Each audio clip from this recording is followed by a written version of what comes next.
नमस्कार, मैं अमलेश पांडे, आप देख रहे हैं केपी न्यूज। औरे गांव में 9 दिवसीय श्री हनुमत महायज्ञ के शुभारंभ पर 1100 कुमारी कन्याओं की निकाली गई कलश यात्रा।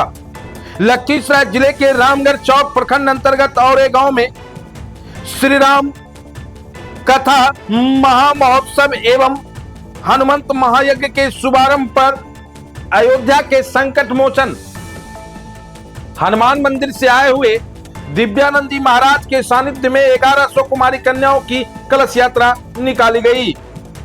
कलश यात्रा वैदिक मंत्रोच्चारण के साथ यजमान पूर्व पैक्स अध्यक्ष सार्जन कुमार सिंह एवं उनकी पत्नी रूबी देवी एवं समस्त ग्रामीणों के द्वारा औरे गांव स्थित राम जानकी ठाकुरबाड़ी से जल भरकर घोड़े, ध्वजा, पताका, ढोल, गाजे, बाजे, नगाड़े के साथ जय श्री राम के नारे लगाते हुए औरे, बेलदरिया, शिवनगर आदि कई गांव के बच्चे, बूढ़े, नौजवान, महिलाओं सभी भक्तिमय वातावरण में पूरे गांव का परिभ्रमण करते हुए बेलदरिया गांव पार करके लगभग 3 किलोमीटर लंबी कलश यात्रा का परिभ्रमण करते हुए यज्ञ मंडप के निकट आकर कलश को रखा गया।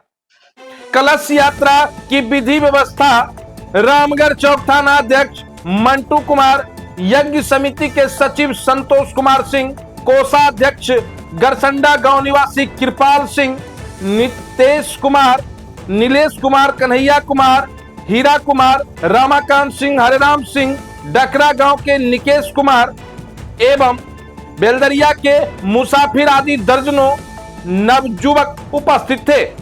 इस संबंध में जानकारी देते हुए अयोध्या से आए महाराज दिव्यानंद जी ने बताया कि श्री राम कथा महामहोत्सव एवं हनुमंत महायज्ञ 9 दिनों तक चलेगा।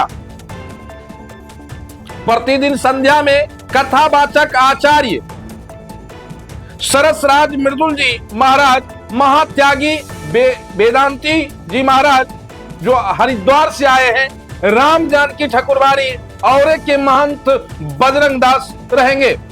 उन्होंने बताया कि इस कलयुग के प्रत्यक्ष देवता हनुमंत लाल जी हैं। जो व्यक्ति हनुमंत लाल जी को प्रतिदिन स्मरण करता है, उसी संसार के किसी भी प्रकार की अनिष्टकारी शक्तियां छू नहीं सकती।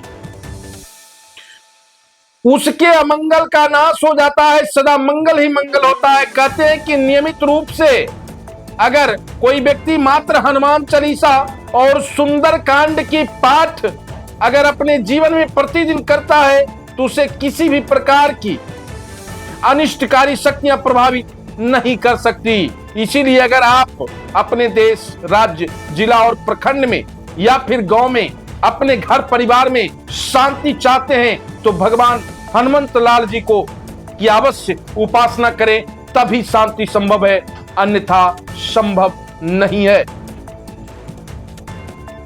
ठीक बोल रहा हूँ ना? जी जी बिल्कुल। बताइए कि ये यज्ञ का क्या प्रभाव है और कैसे क्या इसमें होता है महाराज? देखिए, चारों युगों में जिनका प्रताप है वो हनुमान जी महाराज है और सृष्टि को बनाने वाले भगवान श्री राम के अनन्य भक्त और अनन्य सेवक हैं। मैं मानता हूँ कि इस कलयुग में कोई भी प्राणी अगर हनुमान जी महाराज का स्मरण मात्र कर ले और उनके कुछ दिनचर्या को या उनके बताए गए मार्ग को थोड़ा सा भी उतार ले जीवन में, तो बल बुद्धि अहंकार खत्म हो जाएगा। बल बुद्धि से वो व्यक्ति संपन्न हो जाएगा, जिसको और समाज जीतने के लिए बल बुद्धि ये दोनों चीज़ की आवश्यकता होती है।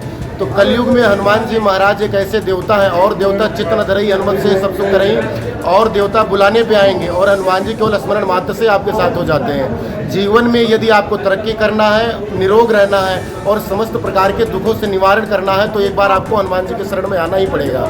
इस यज्ञ का उद्देश्य, हनुमत महायज्ञ का उद्देश्य समस्त ग्रामवासी, नगरवासी, क्षेत्रवासी और बिहारवासी और विश्व के समस्त लोगों का कल्याण और सुख समृद्धि, ऐश्वर्य और जीवन में भगवान के प्रति लोगों का मन अग्रसर हो और अपनी सनातन संस्कृति को पहचान करके, भारत की संस्कृति को पहचान करके और भारत को एक ऐसी दिशा और दशा दें कि आने वाली कई पीढ़ियां जो है कहीं ना कहीं भगवान के सानिध्य में रह करके अपने इस मानव जीवन को धन्य करें। ये जो अभी जो यज्ञ यहाँ हो रहा है सर, कहते हैं कि महावीर जी तो सब जगह है अभी कलयुग में, तो खास करके अभी जो हनुमान जी का यहाँ यज्ञ हो रहा है, इसका त्वरित प्रभाव क्या पड़ेगा? इसका तुरंत प्रभाव ये है कि हनुमान जी की परिक्रमा और हनुमान जी के यज्ञ में आने के बाद जितनी भी शरीर में नेगेटिव एनर्जी है, उपासना और वासना, संसार इसी में चल रहा है।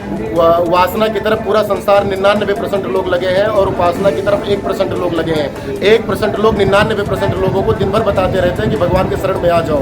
मुझे लगता है जिस दिन ये 50% पे पहुंच जाएगा, उस दिन पूरा विश्व हमारे पास आएगा, हमें किसी के पास जाने की जरूरत नहीं है। और केवल हनुमान जी महाराज एक ऐसे देवता हैं जो पूरे विश्व को एक सूत्र में बांध सकते हैं, अगर उनका गुण हमारे अंदर या उनकी भक्ति हमारे अंदर आ जाती है तो। धन्यवाद।